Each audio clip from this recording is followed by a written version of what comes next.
పెట్టిన 3 బడ్జెట్లు ఇప్పటికీ తాను ఇస్తానన్న నిరుద్యోగ భృతి, ఇప్పటికీ కూడా తాను ఇస్తానన్న నిరుద్యోగ భృతి గురించి కనీసం కించిత్ ప్రస్తావనైనా ఎక్కడైనా ఉందా?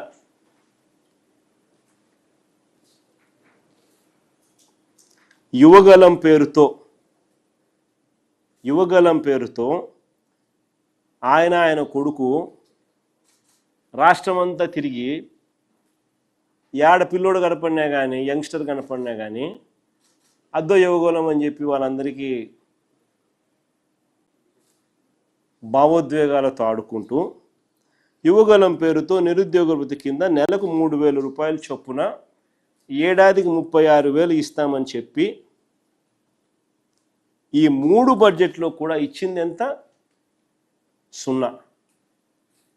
ఇచ్చేది 0. ఈ 2 బడ్జెట్లలో ఇచ్చింది 0.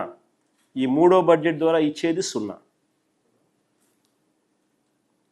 ఏడాదికి వీళ్ళు చెప్పిన 20 లక్షల మందికి వేసుకున్న 7,200 కోట్లు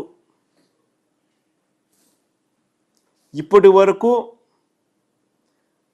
యువతకు పడ్డ బకాయిలు ఈ 3 సంవత్సరాలలో 21,600 కోట్లు. ప్రతి నిరుద్యోగికి ఈయన బాకీ పడ్డ అమౌంటు సంవత్సరానికి 36,000 ఇంటూ 3 ఏళ్ళు 1,08,000 రూపాయలు ప్రతి నిరుద్యోగికి చంద్రబాబు బాకీ.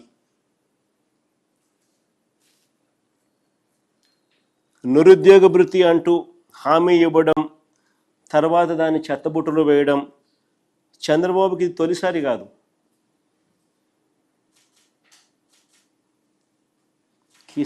హీఈస్ అ హ్యాబిచువల్ అఫెండర్. తొలిసారి కాదు ఇది. ఇలా మోసం చేయడము, ఈ మాట చెప్పడం. తాను గెలిచిన 1999 ఎన్నికల మేనిఫెస్టో చూసినా ఇది కనిపిస్తుంది. తన 2014 ఎన్నికల మేనిఫెస్టో చూసినా ఇది కనిపిస్తుంది.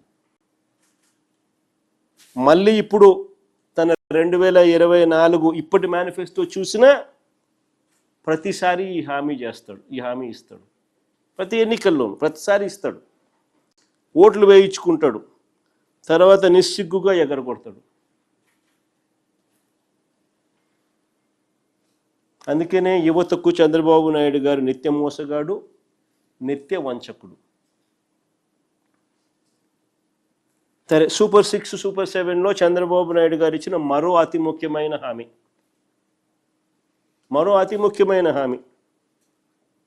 18 ఏళ్ళు దాటిన 60 సంవత్సరాల లోపు ఉన్న మహిళలందరికీ నెలకు 1,500 రూపాయలు చొప్పున ఏడాదికి 18,000 ఇస్తానని, దానికి స్త్రీ శక్తి అని పేరు పెట్టాడు. అమ్మవారి పేరు కూడా పెట్టినాడు. అమ్మవారి పేరు పెట్టి మహిళలను మోసం చేయగలిగిన ఏకైక వ్యక్తి ప్రపంచ చరిత్రలో ఎవడన్నా ఉంటాడంటే అది ఒక చంద్రబాబు నాయుడు తప్ప ఇంకెవడు ఉండడు.